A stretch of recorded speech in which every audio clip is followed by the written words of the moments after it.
Welcome in to Life and Times with Mike and Terry Day. To join the program, send us a text on our text line at 606-314-0161. Here's Mike and Terry. Well, this is Life and Times with Mike and Terry Day. You know, we want to thank our listeners and also thank the radio stations that broadcast our show as well as the sponsors. We're really appreciative of you all taking time out of your day to sit and listen to what it is that we have to talk about. Our show is about life and times. It's about the things that we believe affect people. It's about feedback from you as the viewers. You know, one of the ways that you can give feedback, we have an email address now for the show. It's lifeandtimes@quickeningfire.com. Feel free to send us an email. Let us know about maybe a show that you want us to do or a question that you have from something that we've discussed on another show. But again, that's lifeandtimes@quickeningfire.com. Today's show is going to be a good one. We really want to talk about urban homesteading. And first off, you kind of got to define that word. What does urban homesteading mean? Well, it means maybe taking a situation where you live in a city or you live in an apartment or you don't have much room, but yet you want to be a part of growing your own food maybe. Or getting back to the simple things. Yeah, getting back to the simple things of life and taking an opportunity to learn about some things and participate in feeding yourself and your family is really kind of what urban homesteading is about. For us, it was really motivated by our health. We were eating out a lot, and we decided, you know what? We want to be aware of what we're eating, what we're putting into our bodies. You know, because at grade school when they told us, you are what you eat. I mean, I just poo-pooed it when I was a little kid, but you know what? It's real. It's truth. Yeah. You know, read the labels. I mean, yeah, we've kind of started doing that. It's like we've kind of made a. But don't get depressed by them. No, yeah, we've kind of made a pact. Yeah, it's like, hey, we're going to read the labels of the things that we buy and eat, and then places where we can make better choices, we try to make better choices.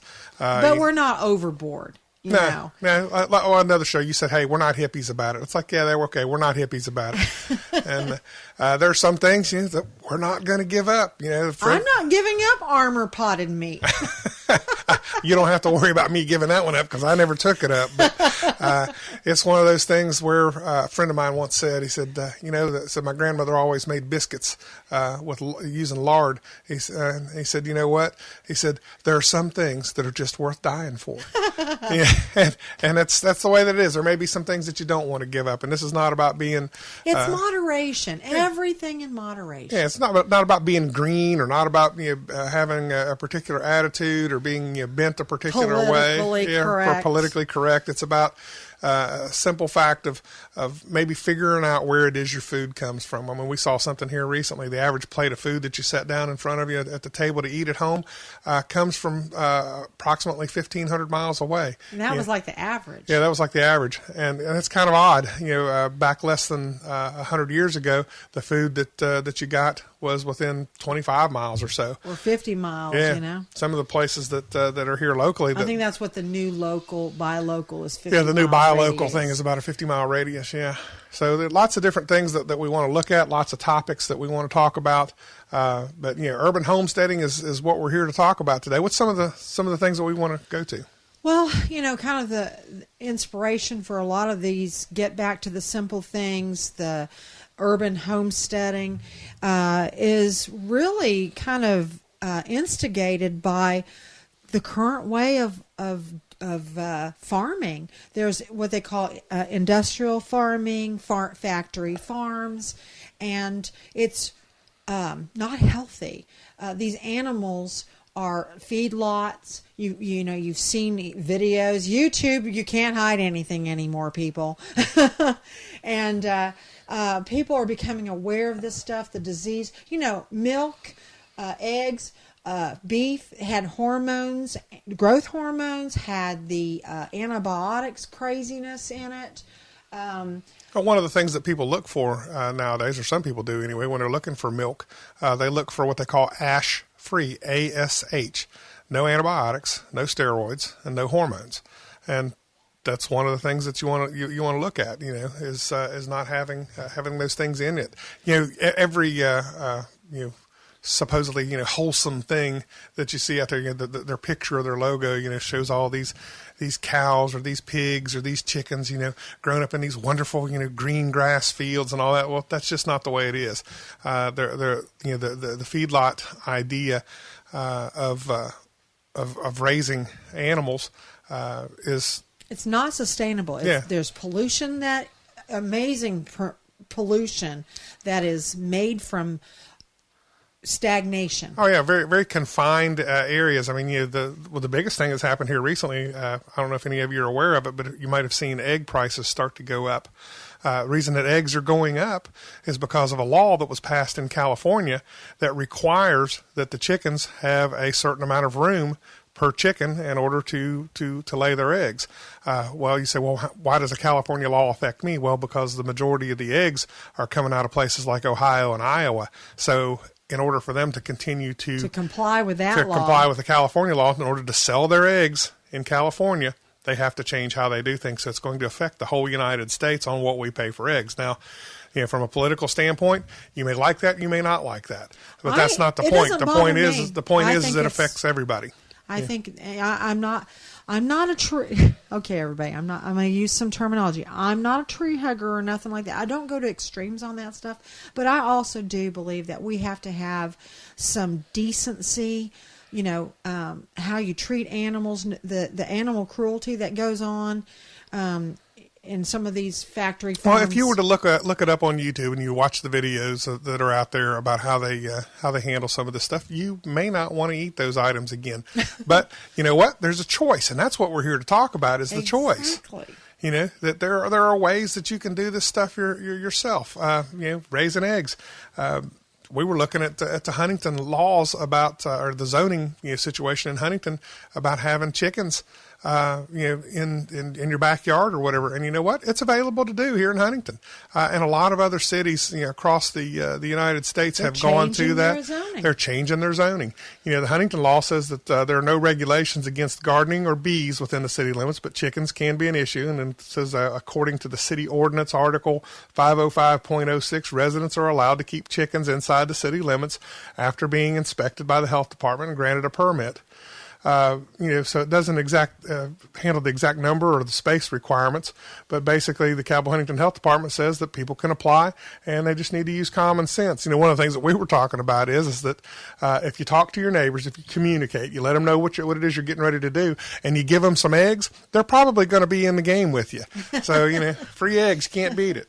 And that's something that brings up community.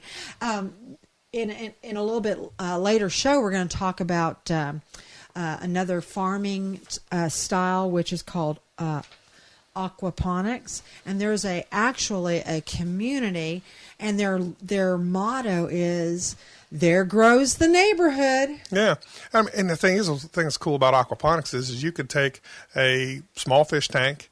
That most goldfish, that people would have in an apartment or whatever, and a small, what they call a grow bed, and pumping the water from the fish tank that has the waste from the fish over into the grow bed that handles the plants. And actually, you could have something like that in an apartment that would be able to provide you a considerable amount of your own food out of it. Yeah, we're going to actually really go into some detail on the aquaponics in this show. Two or three chickens in the backyard, you can have the majority of the eggs that you're going to need for the year. You're not going to have any problem with that. And probably have some to give away. Mm-hmm. You're talking about the average hen lays, I think, a couple hundred eggs a year. Yes. And you can get into some breeds that lay more than that. So this is the kind of things that we want to talk about. We know that some of you out there, you're already doing this. You've been doing it. It's a lifestyle to you. You've raised chickens all your life. You had it when you were a kid, and you've come up through it. Other people of you are looking at it, and you're going, huh? What? What is it that you all are talking about? This is crazy talk, So that's, we know there's two different reactions to this. Some of you, it's old hats. Some of you, it's new stuff. And we've been in both camps. Mm-hmm. We were, like I said, I got into gardening for lawns. I wanted a pretty garden, like an English garden, and I'd never done anything like that. And I had a friend who had a beautiful yard. Now, she also did food gardening, but she had these amazing flower gardens, and I was very intimidated. But she just came. She just said, "Oh, it's you just dig a hole and here's a piece and drop it in the hole, and if it lives, it lives. If it doesn't, I'll give you another piece." And it just changed my attitude about gardening. And then about 6, 7 years ago, we got into actual gardening. And it's been a learning curve. But you know what? You can learn anything on YouTube. And actually your neighbors. It's a great community growth. I mean, it builds community. Your neighbors, it's stuff you can give away. Because believe me, God has so designed it that you don't just plant one kernel and get one thing back. Yeah. It's abundance. When you plant a seed, you get a harvest. Yeah. Exactly. And so you get to take care of yourself. You get to, store for the future, but also I promise you'll have an abundance and you'll be able to give to your friends and neighbors. Some of the things that we've been seeing here lately, talking about friends and neighbors. One of the folks that the good friend of ours, they do a garden and they have the neighbors come and help them for some of the harvest. Mm-hmm. It's like, hey, the whole neighborhood kind of gets together, and it makes, the old saying, many hands make light work. Yes. You got a whole lot of people, pitching in. It's not as much work, and everybody gets to share in the bounty at the end, gets to share in the harvest. This last summer, our friends put in half-runner green beans, and we love half-runner green beans. And they had such a bumper crop that they invited us to come out and pick our own. They weren't going to pick them for us, but we picked our own. And we had like 2 5-gallon pails. We brought them home. We cleaned them, and then we canned them. Yeah, processed them and canned them immediately. Put them in jars and have. So we were so thankful because we didn't grow green beans. My aunt, my cousin will tell you, every summer of every year that he lived at home, that basically they put aside 100 quarts of green beans and 100 pints of tomatoes. And that's the way that they live. So they grew tomatoes, they grew green beans, they grew cucumbers, they did pickling, corn. Mm-hmm. Yeah, I think they froze a lot of the corn too. So there's lots of different ways that you can take this stuff. You can make the work not near as bad as it used to be, and then you can put yourself in a situation where you can take some responsibility in the food that you eat, and we find that to be a kind of something that we're interested in and that we want to continue to talk about. But this is the end of the segment, and we'll be back in just a few minutes after you hear from our sponsors. We'll be back with more Life and Times with Mike and Terry. All right, well, welcome back. We're talking about urban homesteading today. We want to thank you for being a part of the show and being here with us. It's been a privilege to do the show and to really see how it's affecting people. But today we are talking about urban homesteading. We've talked about some of the things about getting to know where your food comes from. Looking at labels, is another good thing to figure out, what it is that you are eating, and is there something that you want to change? That's something we've kind of got into. It is obvious when you have grocery stores that are absolutely catering to the interest of the public. You've got Whole Foods, you've got fresh foods, you've got farmers markets popping up all over the place. We talked about here in Huntington, we have the Wild Ramp, which is more like a cooperative store where people can the local farmers can participate and bring their goods to. And but there is a general interest in your own health. People are starting to really pay attention. Yeah, they want to know what's in their food. They want to know where it comes from. They want to have a connection to it. One of the first ways that we got started was bees. Yes. We had some beehives, and we wanted to help the bees out, which is not a bad thing. Let's plug that real quick. We need more beekeepers. We need beekeepers, and you know what? You can do it in cities. The ordinance that we read last segment. It's no problem in most cities to do bees if you do them responsibly. They're not going to go out and attack people. The majority of the stings that happen from a stinging insect are not honeybees. They're usually yellow jackets and other wasps and things like that. We've got 2 hives here at the farm, and we harvested over 150 pounds of honey last year in our summer harvest. And the honey's unbelievable. We've had multiple people tell us this is the best honey we've ever had because it's unprocessed, it's raw. It's basically, it's comes from our bees right here on our farm, so it has the flavor of the farm already in it. So it's kind of neat, but that's something that you may want to get into. I mean, Cabell and Wayne counties here in West Virginia has a local beekeepers association. It's called the Cabell Wayne Beekeepers Association. It gives you an opportunity to get a mentor, somebody to help you out. It gives you an opportunity to learn about it. You don't have to have bees in order to go to the meeting. You can go and kind of start doing your research and look at things. YouTube's a great thing to look at. And really, by the time we ended up having the bees, we were going to the meetings. And then by the time fall or spring came around when we got our bees, it'd probably been 6 months that we've been looking into it. We felt very confident in going out and really handling the hives and doing what we needed to do. So it's a good opportunity to get something healthy for you and to be involved in the process. We actually started in January. We attended our first meeting. We didn't have any bees, but we certainly had an interest. We'd actually had an interest for, 10 years. And finally, when we bought our farm, we thought, well, when we have a farm, now we can have bees. Because we thought you had to have a farm to have bees. But you do not have to have a farm. Some of the most productive hives are actually in downtowns. Yeah, absolutely. In urban settings. There's one commercial beekeeper that we were looking at a movie on has 3,000 hives in downtown New York City. Yes. On tops of buildings, and it helps the city. It pollinates in the parks and does all of that stuff. So the bees are necessary. If that's something you want to get into, we can certainly give you some information on that.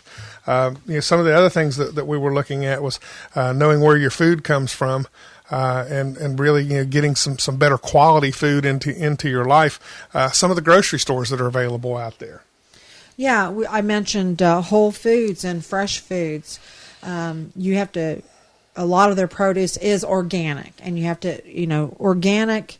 They go through a process of being certified and all that stuff. You don't necessarily have, a lot of the farmers around here are, I call it near organic. They just haven't gone through the process, but they use, or the certification process, but they use the principles of using compost and worm castings and natural fertilizers, the manure from the animals that are on their farms or whatever. And you can buy manure, by the way. You can get natural fertilizers for your garden, even if you're in town and you're not. Yeah, and the thing is that it depends on where you go in the country.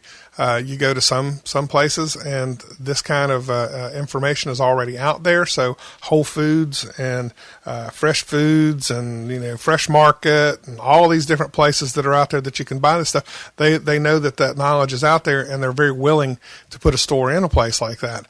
You go to some certain other areas, which we live in one. The closest one of those is probably going to be like a Lexington or a Columbus or a Cincinnati or a Dayton, somewhere along those lines, because they feel like that our population would not sustain that kind of store. So we need to become more educated on that and show that we have a desire for those things in order for that kind of availability to come. Now, the co-ops, the things that are out there, like the Wild Ramp and things like that. Those are great things to have. We support them, but you're not going to have. It's not going to be a big operation, but you're going to certainly have a way to buy better foods that you want. Well, how do you get started in urban homesteading? I'll tell you what. A very simple start is an herb garden. You can do a little herb garden on your kitchen windowsill, and just about any herb will grow indoors. You can have oregano. You can have cilantro. You can have mint. You can have sage. You can have rosemary. Rosemary and sage do get kind of big, so you wouldn't be able to put them on your windowsill, but they'll grow on your window next to your front door. It kind of leads right into container gardening. I mean, you can grow tomato plants in a container. You can grow just about anything else that you want to in a container. You got to have a little understanding, which, again, YouTube is a great source, folks. Go look at YouTube. You may have to amend the soil that you have in there. You look at the problems that you're having. You might have to heavy feed it. Yeah, you might have to have some type of solution of a. They do fish emulsions. You got to kind of figure out too what you may be deficient in. Mm-hmm. Well, the one we were doing some container gardening, we were having some problem with what they call blossom end rot. Yes. And it kind of turns black at the bottom of the tomato. Once we finally figured that out, we said, hey, okay, this is how we can avoid this next year. Right. And we figured out what we needed to add to the soil in order to do that. So container gardening is a way. You can have, we saw a guy doing fruit trees outside of dwarf fruit trees that were bush size. Mm-hmm. And I think he said he was really trying to encourage people to grow dwarf fruit trees for your own family, because he got like 30 grapefruit off of this little small bush. Yeah. I mean, it looks like a bush.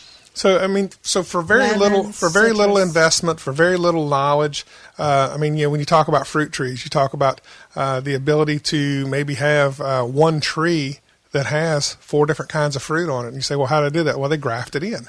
They use a root stock, and then they can put maybe 2 or 3 different kinds of apples, or I've seen some that even different varieties of other types of fruits. So you could have a couple of trees in a yard, keep them in a dwarf size, which would mean that the tree's probably not more than 5 or 6 feet high and not very big around. You're going to get 30, 40, 50 pieces of fruit off of it. You can do that. You can use berry hedges. And I say, well, wow, blackberries. They take over. They take over. Well, no, they don't. Not if you prune them. So you can actually prune them back. You can put them into a situation where maybe they can grow up into a wire, what they call a cattle panel, 4-inch wire type fencing. It's not hard to set that out there, let them grow up into there, and you can kind of weave them in and out of that.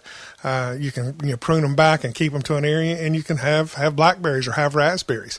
They make some thornless varieties now. If you got kids, you don't want them getting into the thorns, you can get one of the thornless varieties. Grapes. Grapes grow on arbors. I mean, when I was growing up and when you were growing up, we recalled that, gosh, how many people had grapes growing on an arbor in the backyard? Where you could go in. I mean, I remember going to people's houses, and it's like, oh, they had a grape arbor. You can sit out there as a kid and eat the grapes. Cherry trees, same way. Currants, yeah. Things like that. When I lived in Wisconsin, literally every single family, every backyard had a grape arbor. Yeah. And it doesn't have to be anything huge. I mean, you can do it off of your front porch. If you have a railing there, you can actually train the grapes to go down your railing. When you do that with a tree, it's called a spellier. You can actually train a tree or train a vine to a wall or to an arbor type situation to where it's flat. It doesn't take up a huge amount of room. Fencing. Anything along those lines. So what that does is it makes it manageable, and you actually get better fruit because you're pruning back most of the branches, because you're basically training that tree or that hedge or vine to go along where you want it to be. Yeah, and you see the fruiting wood, which wood's going to fruit, which is not, because you can see whether the buds are going to be, and you prune all of that back, and then you're in a situation there where you can actually take a very small area and very flat area and produce a tremendous amount of fruit for yourself off of it. Strawberries, we talked about those here recently. Strawberries, you can get some of the ever-bearing plants that are perennial. They come back every year. Exactly. And you can use those plants for 2 or 3 years. They actually have pots. They're called strawberry pots, and you put your soil in it, and they have all these little spots that you plant your holes that you plant your strawberries in, and you're just going to harvest. Yep, and so there's a way right there you can have some tremendous amount of your fruits that you would like to have, your grapes, your apples, your pears, things like that. We have a whole bunch more ideas that we're going to share with you here in just a few minutes. Yeah, herb gardens, things like that, where you can really participate in the feeding of yourself and your family. It's one of those things that we have seen that a little bit of knowledge goes a long way. A lot of times it's just people are afraid that there's fear involved in doing it, or not knowing how to do it. Again, that's what my girlfriend did for me. Is she took all that fear out. She says, "Who cares if it dies? I'll just give you another piece." Yeah. Well, who cares if you just buy another plant? Yep, that's right. And we're gonna buy some plants. Well, it's time for a station break, so we're gonna go to our sponsors here, and we'll be back in just a minute. We'll be back with more Life and Times with Mike and Terry. Welcome back to Life and Times with Mike and Terry Day. You know, it's been a good show today. I mean, we're really kind of moving through some things here with urban homesteading. Again, everybody's asking, what's urban homesteading? It's like, well, you know what? It's just a way to participate in the process of knowing what's in your food and maybe how to supply some of your own food to yourself, and just having an opportunity to maybe grow some fruit or grow some vegetables, and doing it in a way that doesn't require a huge amount of time or a huge amount of effort, and just makes it easy to be a part of the process. If you've got questions about any of this, or if you want to know maybe something about even another show that we've done or about this one, we've got an email address that you can write to. It's lifeandtimes@quickeningfire.com. That's lifeandtimes@quickeningfire.com. Drop us an email. Let us know what you think, and we'd have a great opportunity then to respond to you, and we look forward to hearing from you. So again, urban homesteading, here we are. What are we talking about, Terry? Well, we've talked, how do you get started? We talked about, doing a window box, your kitchen window, herb garden.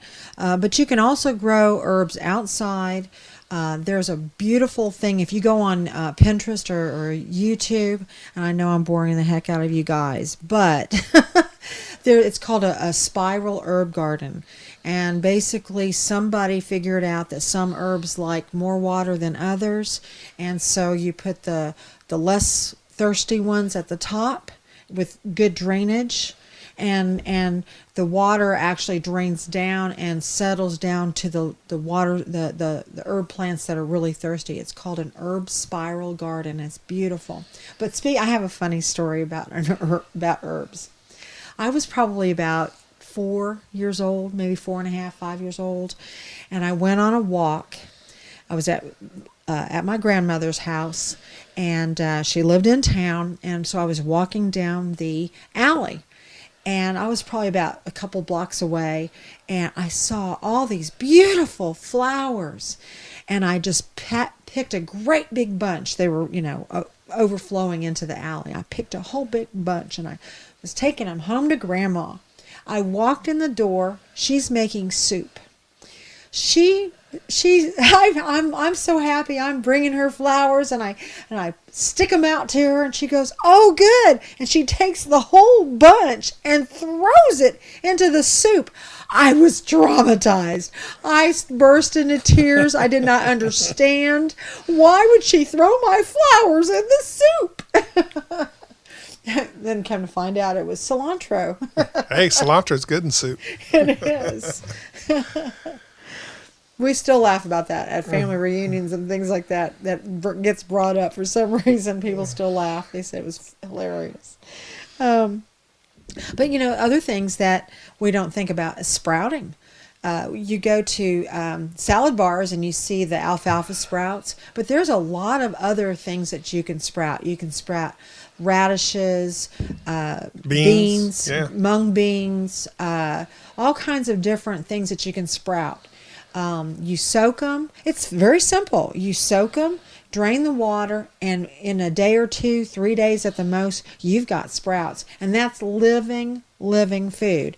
And the nutrition in it is outstanding. So there's a way you can participate right there. And like I said, it doesn't have to be everything that you eat. I mean, we've talked about, maybe backyard chickens. We've talked about, maybe just fruit trees or some type of fruit, or right there, something that you can do inside the house, in your refrigerator, have your own sprouts. Sprouts are great if you haven't tried them. There's raised bed gardening. I'm a fan of raised bed gardening because you can do different heights. So if you have back problems or something like that, you may want it a little bit higher for you. But at the minimum, a 1 foot, they call it square foot gardening, and it's within a raised bed, and you can produce a whole lot in a small amount of space. Yeah, intensive gardening is one of the things that they call it. There's different ways. Look up square foot gardening, and that's like a 4 foot by 4 foot raised bed, And you have to be careful. I've seen people use railroad ties. No, that has chemicals in it and it will leach into your garden. You do not want to do that. You want to find something that's not is going to, you could stack rocks. You can do things like that, but don't use railroad ties. Yeah, you don't want things with chemicals on them to grow into your food that way. It's poisonous. Yep, that's right. In the wintertime, people think, well, what about winter? You can't grow anything. Yes, you can. I lived in Alaska, and we did a lot of what they call cold frame. That's another style of gardening. I'll tell you what, when you start in gardening, it leads you in so many wonderful directions, and it becomes fun. It becomes exciting. Yeah, I mean, and we were looking at some of the other ways that you could participate. I mean, if you really want to get involved, you can even go to the point where you can raise a little bit of your own meat, even in an urban situation. The chickens that you use for your eggs, you maintain those separately. But there are breeds of chickens that grow very quickly. In 6 to 8 weeks, they're to what would be considered an edible size. Fryers or broilers, and you can do those, and those are not difficult to do either. Now, you're obviously investing a little more into that just from the standpoint of mentally starting to grow your own meat and do things like that. Rabbits, rabbit is a very, very good protein. You see a lot of people raising those. Again, you're a little more involved when you're having to butcher your own meats and things like that. It requires a little different mindset because people aren't used to that. They're used to going into the store and buying a package of meat, that's wrapped up and already taken care of for them. So it does require a little more out of the individual, but it's also a way to participate even more. The meats that we're getting, I mean, everybody's heard about pink slime. Well, I think a lot of that's been taken care of, and there's a lot of grocery stores out there that guarantee that their meat does not have that in it. But it was basically something to preserve meats, something to cause them to go further, something to basically add weight to them without having the actual meat itself in there. So any number of different things that they use to put in there, those fillers, people are starting to be aware of that. They're starting to ask the stores not to do that. So we are seeing some better things there, but still it hasn't gone back yet to the point of how they actually raise the beef. If you look at a feedlot, cattle lot, the way that they're raised is, I mean, basically those cows are crammed in there, shoulder to shoulder, and knee high in manure and all the excrement, and basically it's a very, very inhumane way to raise meat, and the reason that they're so loaded with all the steroids and the antibiotics and all that type of things, the hormones makes them grow fast, keeps them from being sick as bad, and they get them grown quickly. They mature them fast, and they move them through the process. And we've got a say in that.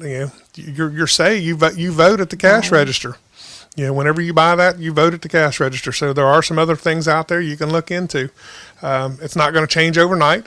It's not going to be cheap. We have probably the cheapest food in the world is right here in the United States.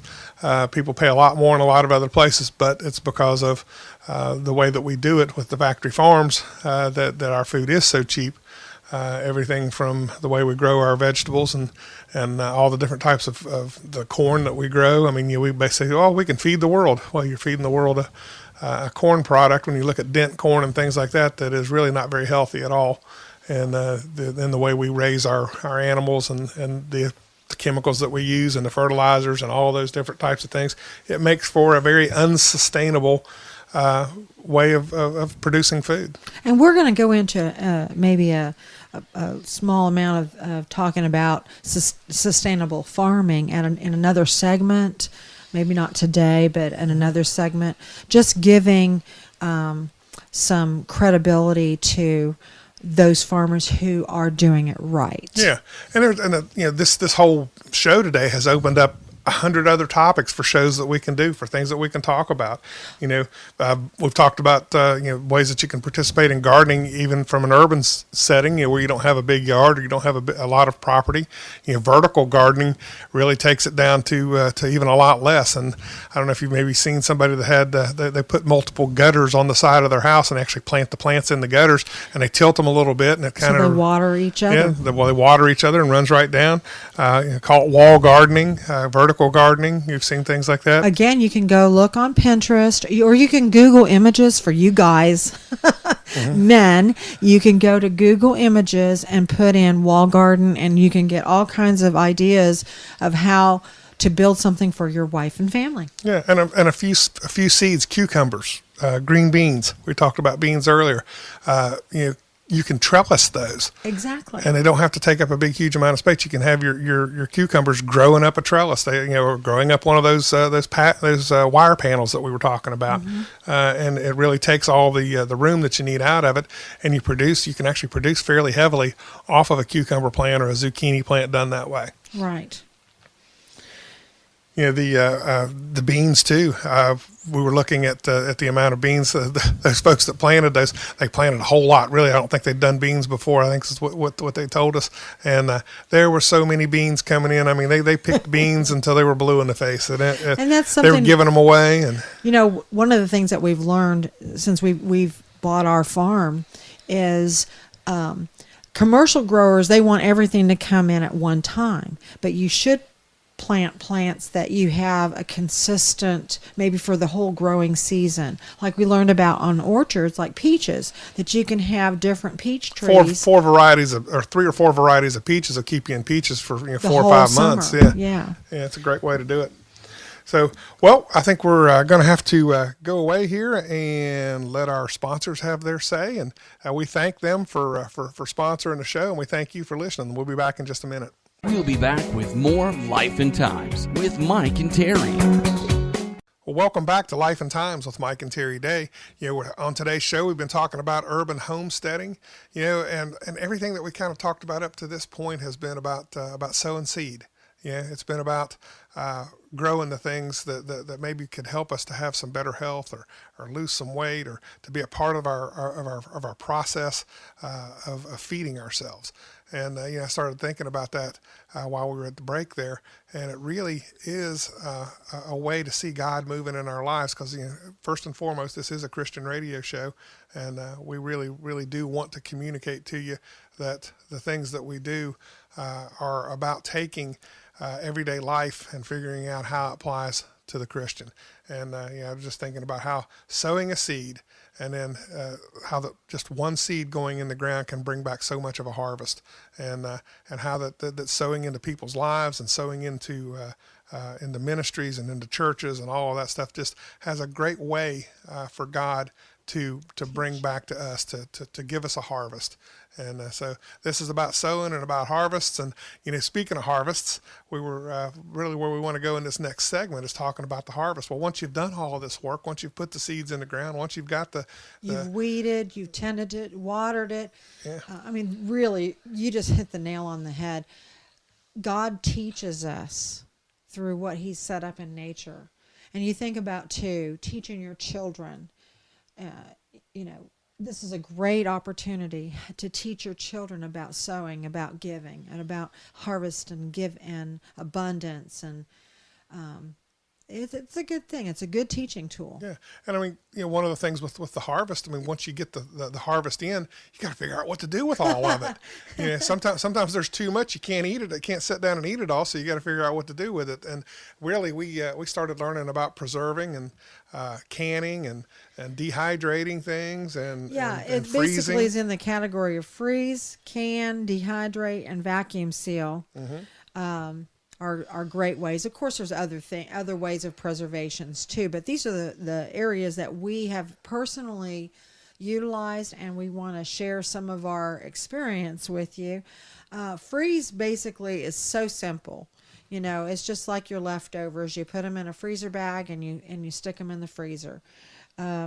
You recently, deer season was upon us, and we were blessed to receive some deer meat, and we had it processed, and they package it. It's in the freezer. But one of the things that we think about is, because we live out in the not in urban, we're out in the country, in the rural area, and our power does go out. Well, if the freezer goes out, you lose all that food. So you need to have other ways of preserving. Yeah, when you've got 200 or 300 pounds of meat in the freezers, Yeah. you need to consider other ways of possibly doing that. Exactly. And canning is a perfect example. A lot of people say, "Well, I thought you could only can vegetables or can pickles, or well, no, you can can meat too." And we've done it considerably. We've done it with chicken, we've done it with beef, we've done it with all different kinds of anything from sausages to whatever. You can hamburger. Yes. And it's actually kind of cool because we didn't do it just for a situation of having some food stores, which is good to have. We did it for the ease of being able to walk in the door after a busy day and open up a good can of food.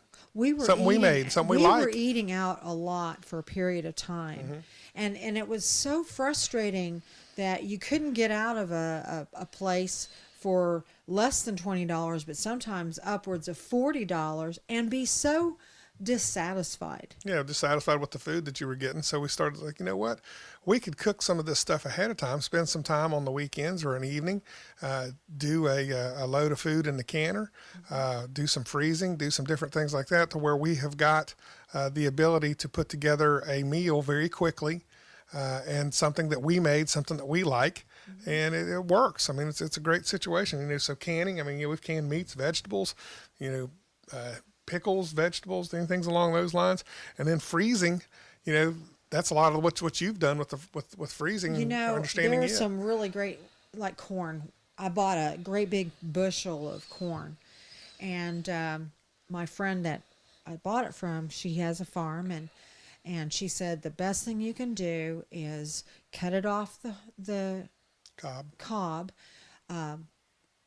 just slightly fry it in some butter, and then put the whole thing in a freezer bag, and you will have the freshest tasting, delicious sweet corn year round. Oh my goodness, is it ever good? Oh, yeah, it is so good. And it tastes just like summer. It really doesn't, it is preserved. Yeah, it is preserved. It doesn't change a whole lot from what you would experience in doing the very same thing 10 minutes after it was picked. But here's the one thing about freezing is you forget what's in there. You got to have a way to rotate it and figure out, particularly when you got a lot of different freezers or big freezers, you got to figure out what's in there, and you got to rotate it, and you got to eat it. Right, exactly. If you make like a friend of mine just did lasagna, and it's such a big process. She always makes one to eat and one to freeze. But if you forget that it's in there, basically a really good idea, I think, is once a week, go, dig through your freezer supplies and have a meal or two out of your freezer. Like you said, keep the rotation going. Yeah, I mean, because we do a lot of things, even with like spaghetti sauces, different things like that, chili, anything along those lines. That what we do, we always make extra so we can freeze some. Exactly. And that way we can pull it out, and the vacuum sealer that we got allows us to use it like a boil bag. You can take and you can vacuum seal it, put it in the freezer, freeze it up, drop it in hot water, and like a boiling bag, and then you've got hot soup or a hot meal very, very quickly. And that is, again, these are things that we actually use in our everyday lives. We use vacuum sealing. You can buy the old Food Saver, Seal a Meal. They sell the bags separate from it. But you can make your meals, and like it says, it's pretty apparent in what it's called, Seal a Meal. And you can take that with you to work. That's another thing. We were eating out for lunches. Most people, that costs a lot of money. Yeah, there's ways to do it. I mean, we looked at the meal in a jar thing. I was just going to bring that up, that salad in a jar. We haven't tried that yet, though. Yeah, I'm looking forward to that one. But we've got the vacuum sealer to be able to vacuum seal a jar, and it's just an attachment. You can buy it. Yeah. It comes with some of the Food Savers. Some of them you have to buy as an after attachment. Yeah, you can take jars that you've bought from the store, as long as they have that little rubber gasket inside of them, and you can actually reseal those with a vacuum seal. Now, don't use them for canning, because Exactly. that's a whole different situation. But for vacuum sealing, they will take the air back out of that, seal back up, and get the little button on top that pops, so you can tell whether it's worked or not. Some of the things that we've experimented with that is we had those little it was after I think it was Halloween, that all those leftover candies, they mark them down. The little miniature candy bars. Miniature candy bars. And we vacuum sealed those. And you know how chocolate turns after a short period of time? It tastes horrible and turns white. Yeah. We found these mini candy bars that they were in vacuum seal for a year and a half later? Mm-hmm. And they were still delicious. Oh, they were perfect. They were perfect. Yeah. So yeah, none of them turned colors. They were still fresh, and you're sitting there going, "Wow, okay, well that kind of gives me an idea of what you can do with vacuum sealing." Sometimes we double up on different processes. One of the things we do with our dehydrator, you can when vegetables are on sale at the grocery store, just the frozen vegetables that you see in there in the bags, we'll buy those and we'll dehydrate those down. And then we'll put them in the jars that we were talking about saving, and then vacuum seal those. And the reason that we do that is, frozen vegetables will take a whole lot of space in the freezer. And again, if the electric goes out and your freezer dies or something like that, you lose a lot. It is so simple to be at the grocery store. The vegetables are on sale. And one of the neat things is frozen vegetables in a grocery store have been blanched. And that's one of the things on dehydrating food is you have to have blanched food to dehydrate. And so it's already dehydrated or blanched. You just pour it on with ice crystals and everything on the trays, turn on your dehydrator, and a few hours later they're, dehydrated. Now, I take those and I put them in a canning jar or a pickle jar or olive jar, anything like you said with the gasket in the lid. Well, it was amazing. I mean, there's some of these little small jars that we've got. It got 5 to 10 pounds of dried vegetables in them. Yes. But they were 5 to 10 pounds when they were hydrated. Now they weigh just a few ounces and in a little tiny jar. Yes. With 5, 6, 7, 8 pounds of vegetables in And it. we really, really love vegetable soup. So all I do is I buy mixed vegetables for my soups, and they're all dehydrated.